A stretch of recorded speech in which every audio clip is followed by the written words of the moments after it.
오늘도 변함없이 귀한 찬양 들려주셔서 참 감사합니다. 한 주간 평안하셨습니까? 요즘 날씨가 너무 더워서 참 힘든 하루하루가 되지 않는가 싶습니다. 35도가 넘어가는 날들이 굉장히 많이 있는데 여러분 한낮에는 조금 바깥 활동을 자제하시고 물도 많이 드시고 하셔서 여름 건강하게 잘 지나갈 수 있기를 바랍니다. 살림이라고 하는 말을 사전에서 찾아보니까 어원이 그 동사로서 살다라고 하는 어원을 가지고 있고, 여기서 타동사 누군가를 살리다라고 하는 타동사가 나오게 되었습니다. 그리고 이 살리다의 명사형이 살림이라고 하는 단어입니다. 그러면 반대말은 무엇일까요? 죽임입니다. 살림이라고 하는 것은 뭐냐? 살리는 일을 말하는 것입니다. 그러니까 세상에서 가장 소중한 일이 살림을 하는 것이다 라고 그렇게 이야기할 수 있습니다. 왜냐하면 세상의 그 어떤 것보다도 가치 있고 귀한 것은 살리는 것이기 때문에 그렇습니다. 우리가 보통 일이 잘 되지 않다거나 아니면 마음이 공허하게 되면 아유 그냥 집에 가서 살림이나 할까라고 그렇게 이야기하곤 하지만, 살림이라고 하는 것은 그렇게 폄하될 수도 없고 폄하해서도 안 되는 것이라고 생각합니다. 안살림, 바깥살림, 여기서 중요한 것은 안에서 하느냐 밖에서 하느냐가 중요한 것이 아니고 그 일이 살리는 일이 되어야 한다라고 하는 것이 참 중요한 일입니다. 보통 살림살이를 산다라고 하면 우리가 그 아주 그 협소한 의미로 가정의 살림을 규모 있게 관리하고 또 유지하는 것을 말합니다. 그래서 살림살이를 잘한다, 살림살이를 잘 못한다라고 하는 표현들을 하기도 하지요. 그래서 한 가정에 살림살이를 잘하면 살림이 좀 나아지고, 살림살이를 잘 못하면 살림살이가 점점 쪼그라들게 되어져 있습니다. 여기서 살림살이의 핵심은 관리를 잘하는 것입니다. 알뜰하게 또 규모 있게 그렇게 하는 것이 아니겠습니까? 우리가 보통 은퇴를 하게 되면 은퇴하고 나서 돈이 얼마나 있어야 살 수 있느냐라고 하는 질문들을 요즘 굉장히 많이 합니다. 왜냐하면 은퇴하고 나서도 오랜 시간 동안 살아야 하고 살기 위해서는 필요한 물질들이 필요하기 때문에 그렇습니다. 그런데 사실 이 질문은 일견 타당한 질문인 것 같으면서도 각자가 사실 다 다릅니다. 왜냐하면 어떤 사람은 200만 원 가지고도 넉넉하게 사는 사람이 있는가 하면, 어떤 사람은 1000만 원 가지고도 늘 쪼들리는 삶을 사는 경우들이 있기 때문에 그렇습니다. 그러니까 살림살이를 잘 한다라고 하는 것은 우리가 많이 가졌느냐 적게 가졌느냐의 문제가 아니라고 하는 것입니다. 적게 가지고도 잘 관리하고 알뜰하고 규모 있게 살아서 넉넉하게 사는 사람이 있는가 하면, 많이 가지고 있음에도 불구하고 그 관리를 잘 못하고 알뜰하게 살지 못해서 늘 쪼들리는 삶을 살아가는 사람들도 주변에 많이 있기 때문에 그렇습니다. 그리고 때때로 이 풍요로움이 재난이 되는 경우들이 굉장히 많이 있습니다. 오히려 그 풍요로움을 잘 관리하지 못함으로 인해서 부부간의 갈등이 생기기도 하고 또 형제간의 갈등이 생기기도 하는 그런 일들을 우리가 주변에서 보고 있기 때문에 그렇습니다. 잘 관리하지 못하면 그 일은 살리는 일이 아니고 죽이는 일이 되고 만다라고 이야기할 수 있겠습니다. 여러분은 지난 일주일 혹은 지난 한 달 동안 혹은 2024년이 시작하고 난 이후로 살리는 일을 더 많이 하셨습니까? 아니면 그렇지 못한 일들을 더 많이 하셨습니까? 지난주에 이어서 이번 주도 물고기 2마리와 보리떡 5개로 5,000명을 먹이신 이야기가 계속되고 있습니다. 이것을 저는 예수님의 살림 이야기라고 그렇게 이름을 붙여보고 싶습니다. 예수님의 살림 이야기라고 이야기를 이름을 붙이는 이유는 예수님께서 이 땅에 오셔서 하신 모든 일들은 살리는 일이었기 때문에 그렇습니다. 예수님께서 그런 측면에서 본다면 이 땅에 오셔서 살림살이를 참 잘 사신 분이 예수님입니다. 예수님께서는 항상 가시는 곳마다 살리는 역사들을 이루셨기 때문에 그렇습니다. 그렇다고 한다면 우리들은 단순히 우리들의 가정의 재물을 가지고 이렇게 저렇게 하는 것만이 아니라 우리 인생의 살림살이를 어떻게 잘 하고 있는지, 우리가 가는 곳마다 살아나는 일들이 일어나고 있는지, 아니면 살림과는 반대되는 살리는 것과는 반대되는 죽이는 일들이 벌어지고 있는지를 살펴보아야 하겠습니다. 예수님께서는 이 땅에 오셔서 끊임없이 살리는 일들을 감당하셨는데, 궁극적으로는 예수님께서 십자가에 달려 돌아가심으로 자신을 우리에게 생명의 떡으로 주시고 그분의 피를 우리를 위한 약속의 피로 주심으로 말미암아서 사람을 살리셨을 뿐만 아니라 만물을 살리시는 일들을 감당하신 분이 바로 우리 주님입니다. 그렇기 때문에 우리가 예수 그리스도의 십자가를 믿음으로 얻게 되는 것이 무엇이냐면 영원히 사는 것입니다. 예수님께서 영원히 살리시는 삶을 살아가게 되었다라고 하는 것입니다. 여기서 중요한 것은 예수님께서 우리를 영원히 살리신다라고 하는 것이 중요한 것입니다. 예수님이 없으면 그분이 우리에게 영원히 살리시는 그 삶을 살아갈 수 없음을 말하는 것이기 때문에 그렇습니다. 오늘도 하나님께서 우리에게 코에 호흡을 주셨습니다. 그래서 우리가 살고 있습니다. 그러나 우리가 우리의 영적인 삶을 잘 관리한 사람에게는 이 영적인 생명의 풍요로움을 경험하면서 이 시간도 예배 드릴 수 있지만, 이 영적인 관리를 잘 하지 못하는, 살림살이를 잘 하지 못하면 여전히 예배 가운데서도 우리는 배고픔을 경험하면서 살아갈 수밖에 없습니다. 요한복음 10장 10절의 말씀에 보면 예수님께서 이 땅에 오신 목적에 대해서 말씀하고 있습니다. 도둑이 오는 것은 도둑질하고 죽이고 멸망시키려고 도둑이 온 것이지만, 내가 온 것은 양들로 하여금 생명을 얻고 더욱 풍성하게 얻게 하시기 위함이다라고 그렇게 말씀하고 계십니다. 아까도 제가 광고 시간에 우리 청소년부 친구들이 가서 정말로 은혜를 충만하게 받고 왔는데, 중요한 것은 지금부터입니다. 이 받은 은혜를 어떻게 더 잘 관리하고 규모 있게 잘 하느냐에 따라서 그 은혜가 더 큰 은혜로 경험되어지기도 하지만, 그렇지 않고 잘 관리하지 못하면 보통 우리가 그런 이야기를 하죠. 수련회 가서 받은 은혜는 3개월이 시한부이다라고 하는 이야기를 합니다. 그 얘기는 무슨 이야기겠습니까? 잘 관리를 하지 못하면 있는 것 다 빼앗기게 되는 그런 결과를 초래하게 된다라고 하는 그런 이야기입니다. 우리가 신앙생활을 한다라고 하는 것은 살림살이를 하는 것과 또 같은 것이다라고 그렇게 이야기를 할 수가 있겠습니다. 예수를 믿음으로 얻은 생명을 더 풍성하게 누리게 되는 것입니다. 핵심은 앞에서도 말씀드렸던 것처럼 우리의 영혼의 영적인 상태들을 어떻게 잘 관리하느냐에 달려 있습니다.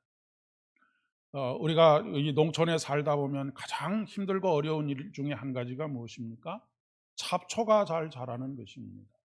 한 주간, 두 주간만 놔두면 여기저기서 우후죽순으로 잡초가 무성하게 되지 않습니까? 우리가 매주일마다 하나님 앞에 나와서 잡초를 뽑는 그런 과정들이 필요한 이유가 바로 여기 있습니다. 매일마다 말씀으로 우리에게 우리 주변에 있는 잡초들을 뽑아내야 하는 이유도 여기 있는 것이죠. 잡초가 무성하게 되면 알곡이 자라기가 어려운 상황이 되고 맙니다. 영양분을 잡초에게 모두 다 빼앗기기 때문에 그렇죠. 우리가 삶을 살아가면서 염려와 걱정과 근심이 많으면 영혼이 핍절하게 됩니다. 왜냐하면 거기에 모든 우리의 에너지들을 다 빼앗기기 때문에 그렇습니다. 그러니까 우리가 그 사람을 만날 때도 우리가 정해야 할 한 가지 원칙이 있습니다. 그 원칙이라고 하는 것은 무엇이냐면 나를 자꾸 힘들게 하고 나를 에너지를 소진하게 만드는 사람들과의 만남을 가능하면 줄이는 것입니다. 오히려 나를 살게 하고 나의 용기를 북돋아주고 나로 하여금 무엇인가 나 혼자 있을 때보다 훨씬 더 나를 활동적으로 만들어주는 사람들을 만나면 만날수록 우리는 더욱더 영적으로 풍요한 그런 삶을 살아갈 수 있습니다. 그리고 그 영적으로 풍요한 삶을 살아가게 되면 이제까지 나를 소진시켰던 사람들과 만나도 그것이 나에게 나의 에너지를 뺏어가는 것이 되지 않습니다. 왜냐하면 이미 내가 영적으로 더 풍요롭고 건강해졌기 때문에 그렇습니다. 마치 감기가 우리가 면역력이 떨어지면 감기에 금방 감기가 옮아지게 되는 것과 마찬가지라고 그렇게 생각하면 틀림이 없습니다. 예수님께서 씨앗의 비유를 통해서 우리에게 이렇게 말씀하십니다. 어떤 것들은 가시덤불 속에 떨어졌는데 가시덤불이 자라면서 숨을 막아버렸다라고 말씀하시면서, 그러나 어떤 것은 좋은 땅에 떨어져 열매를 맺었다라고 마태복음 13장 8절에서 말씀하고 있습니다. 여기서 가시덤불은 재물의 유혹과 세상의 걱정, 근심, 우리의 에너지들을 소비하게 하고 우리가 영적인 알곡들을 맺어갈 수 없도록 만드는 것들입니다. 그런데 좋은 땅은 어떤 땅입니까? 좋은 땅은 그것이 많느냐, 우리가 많은 땅을 가지고 있느냐 적은 땅을 가지고 있느냐가 중요한 것이 아니고 얼마나 잘 관리했느냐라고 하는 것이죠. 잡초를 뽑고 돌덩어리들을 잘 골라낸 그런 땅을 말하는 것입니다. 우리가 우리 주님을 믿는 것은 오늘 말씀에 보면 단순히 떡을 먹고 배부르기 위함이 되어서는 안 된다라고 하는 것을 이야기하고 있습니다. 오늘 요한복음 6장 26절의 말씀에 보면 너희가 나를 찾는 것은 표적을 본 까닭이 아니요 떡을 먹고 배부른 까닭이니라 라고 말씀하고 계십니다. 우리가 사실 신앙생활을 하는 부분 중에 많은 부분이 떡을 먹고 배부르기 위해서 신앙을 가지고 떡을 먹고 배부르기 위해서 기도할 때가 참 많이 있습니다. 물론 이런 기도 자체가 잘못되었다라고 하는 것을 말씀드리는 것이 아닙니다. 그보다는 그 모든 것들을 공급해 주시는 하나님과의 관계가 중요하다라고 하는 것을 말씀하고 있는 것입니다. 여러분, 우리가 아침에 일찍 일어나고 저녁에 늦게 눕는다고 해서 우리가 좋은 떡을 먹을 수 있는 것이 아닙니다. 하나님께서 우리에게 그것을 공급해 주실 때 그러한 것들을 먹을 수가 있는 것입니다.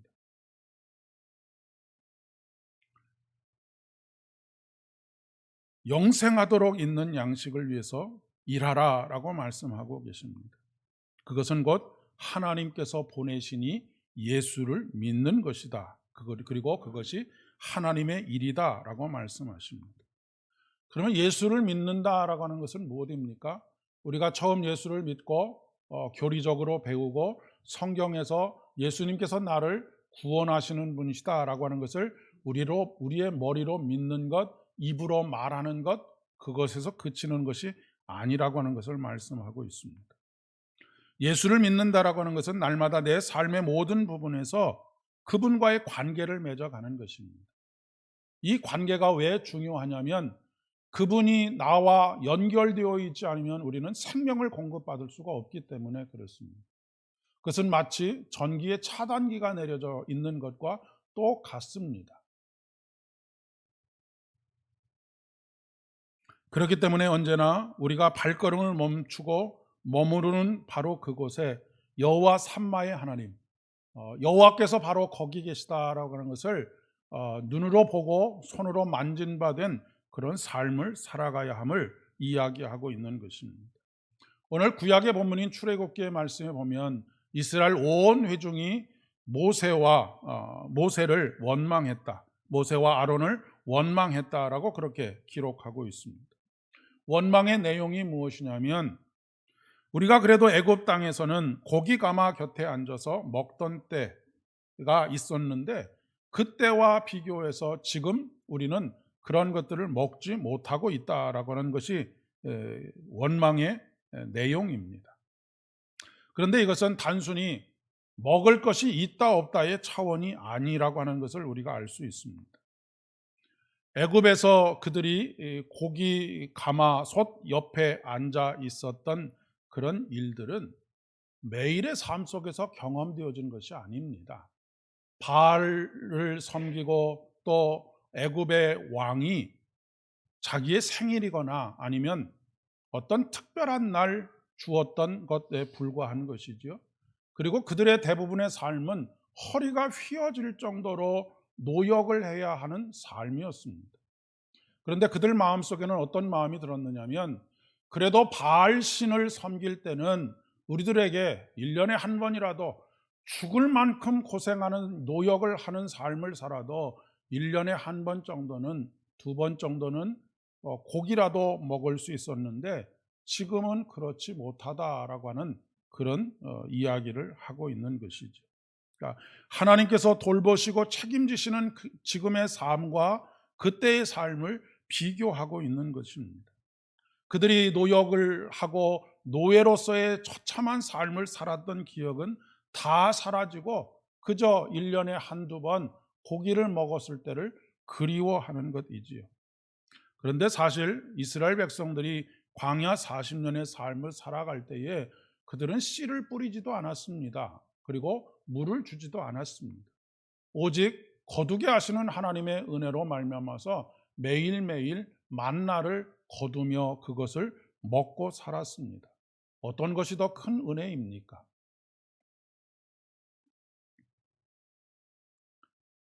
지금 북녘에 있는 동포들은 소위 말해서 그들을 이제 그 사람들의 그 방송에서 하는 표현이 이밥에 고깃국, 이밥이라고 하는 것은 쌀밥을 이야기합니다. 쌀밥은 매일 먹을 수 있는 밥이 아닙니다. 쌀이 워낙에 부족하고 또 농사의 기술들이 발달되지도 못했고 그래서 사실 뭐 옥수수 같은 것을 많이 먹거나 그런데 김정은의 생일이거나 김일성의 생일이 되면 그런 때 한 번씩 먹는 것이 이 밥에 고깃국입니다. 그러니까 쌀밥에 고깃국 한 번 먹는 것. 그런데 만약에 탈북을 하는 어떤 사람이 한국에서의 삶을 살다가 야 그때 먹었던 고깃국 쌀밥이 참 그립다라고 말한다고 한다면 그것처럼 참 어리석은 일이 어디 있겠는가라고 그렇게 생각이 됩니다.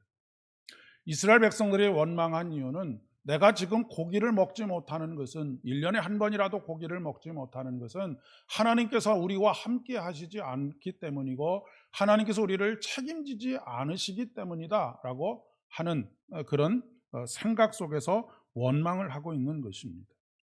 그러나 여러분 하나님께서는 언제든지 하늘에서 만나를 내려주실 수 있는 분이시고 동풍을 불게 하셔서 메추라기를 그들의 식탁에 올려주실 수 있는 분이시다라고 하는 것을 보여주는 사건이 바로 매일마다 거둬들이는 만나이고 그들이 한 달 동안 질리도록 먹게 하셨던 하나님의 사건 속에 담겨져 있는 의미라고 이야기할 수가 있겠습니다. 시편의 말씀에 보면 시편 78편의 말씀에 오늘 이 그 성서 일과의 본문에 시편의 말씀이 51편의 말씀을 봉독하거나 아니면 78편의 말씀을 봉독하는데 이 78편의 말씀에 보면 이렇게 시인은 하나님께서 하신 일들을 노래하고 있습니다. 그가 위에 궁창을 명령하시며 하늘 문을 여시고 그들에게 만나를 비같이 내려 먹이시며 하늘 양식을 그들에게 주셨나니 라고 말씀하고 있고 이어지는 말씀을 통해서 그가 동풍을 하늘에서 일게 하시며 그의 권능으로 남풍을 인도하시고 먼지처럼 많은 고기를 비같이 내리시고 나는 새를 바다의 모래같이 내리셨도다 라고 그렇게 노래하고 있습니다. 이것이 광야 40년 동안에서 하나님께서 역사하신 그들을 책임지시는 역사를 노래하고 있는 것입니다. 우리는 고기를 먹지 못하면, 좀 풍족하게 살지 못하면 하나님께서 나를 돌보시지 않기 때문이다라고 생각하지만, 광야 40년 동안 단 한 번도 하나님께서는 이스라엘 민족을 떠나신 적이 없습니다. 내가 너희와 함께 있다라고 하는 것을 가장 상징적으로 보여주는 장소가 어디입니까? 성막입니다. 내가 이곳에서 너희를 만나겠고 너희에게 은혜를 베풀어 주겠다 약속하신 자리가 바로 성막입니다. 이 성막은 그들의 진 한가운데 있었습니다. 뿐만 아니라 하나님의 임재와 현존을 눈으로 볼 수 있도록 하신 것이 무엇이냐면, 낮에는 구름 기둥이요 밤에는 불 기둥입니다. 낮에는 그 뜨거운 태양 아래에서 살아남을 수 있는 사람이 없기에 구름 기둥으로 그들을 가리워 주셨습니다. 이것은 하나님만이 하실 수 있는 일입니다. 또한 혹독한 추위가 찾아오는 밤에 불기둥으로 그들이 얼어 죽지 않도록 하시는 하나님의 돌보심을 보여주고 있는 것이 바로 불기둥입니다. 그런데 그들이 원하는 한두 가지를 당장 얻지 못한다고 원망하는 불신앙의 모습을 보여주고 있는 것이죠. 오늘 우리의 삶도 마찬가지입니다. 우리가 살아가면서 이러저러한 어려움들, 또 간절하게 필요한 것들이 있습니다. 그러나 그런 것들은 하나님의 부재의 결과가 아니다라고 하는 것을 꼭 기억하셔야 한다라고 하는 것입니다. 다윗은 사망의 음침한 골짜기를 지나갈 때에도 그가 해를 두려워하지 않고 않는다라고 고백하면서, 그 이유가 무엇이냐면 하나님께서 지금 나와 함께 내 곁에 계시기 때문이다라고 고백하고 있습니다. 여러분, 지금 우리가 풀리지 않는 어떤 문제 때문에 그것이 하나님을 원망하는 기회가 되는 것이 아니라, 오히려 그런 가운데서도 하나님께서 나와 함께 하시니 이 사망의 음침한 골짜기를 지날 때에도 나는 전혀 이것으로 인해서 마음에 상처가 되지도 않고 걱정과 근심이 되지도 않고, 오히려 평안으로 이끄시고 기쁨으로 이끄시는 하나님의 은혜를 경험하게 된다라고 고백할 수 있어야 한다라고 하는 것입니다. 예수를 믿는다라고 하는 것은 머리로만, 마음으로만 믿는다 말하는 것이 아닙니다. 언제나 내 삶의 한가운데 좌정하시는, 이스라엘 진 한가운데 성막에 임하시는 하나님, 그리고 그분의 영광이 구름 가운데 충만하게 임하시는 것을 그들이 귀로만 듣는 것이 아니라 눈으로 목격하기도 하고 손으로 만진 바가 되어지는 것입니다. 그렇지 않으면 우리의 영혼의 살림살이는 엉망이 되고 맙니다. 항상 걱정과 근심과 염려 속에 파묻혀 살아가게 된다라고 하는 것이죠. 그렇게 되면 우리의 영혼은, 우리가 걱정과 근심에 파묻혀 살다 보면 우리의 영혼은 살리는 영혼이 아니라 죽이는 영혼이 되고 맙니다. 우리의 영혼은 살아나는 것이 아니라 죽음을 향하여서 가게 되어 있다라고 하는 것이지요. 여러분, 이 세상에는 가치 중립적인 것이라고 하는 것은 없습니다. 둘 중에 하나입니다. 생명 있는 삶을 사느냐, 생명 없는 삶을 사느냐입니다. 그래서 우리가 예수를 믿는 것이 그토록 중요한 것입니다.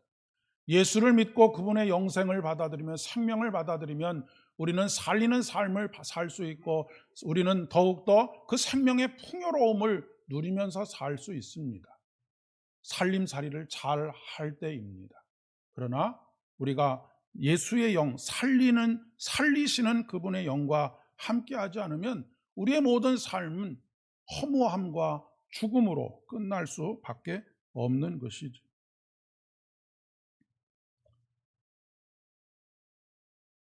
우리가 영적인 살림살이를 위해서 하나님께서 우리에게 각자의 소명의 자리로 우리를 부르셨습니다. 이것이 서신서에 있는 에베소서의 말씀입니다. 그가 어떤 사람은 선지자로, 어떤 사람은 사도로, 어떤 사람은 선지자로, 어떤 사람은 복음 전하는 자로, 어떤 사람은 목사와 교사로 삼으셨다라고 말씀하고 있습니다. 꼭 여기에 언급된 직책이나 아니면 사람으로 한정 지을 것은 아닙니다. 하나님께서 우리에게 각자에게 다 소명을 주셨고 사명을 주셨고, 그곳으로 오늘 우리를 부르신 것처럼 우리를 그곳으로 파송하시기 때문에 그렇습니다. 그리고 집안의 살림살이는 어떻게 보면 가장 두드러진 소명의 자리라고 그렇게 이야기할 수가 있겠습니다.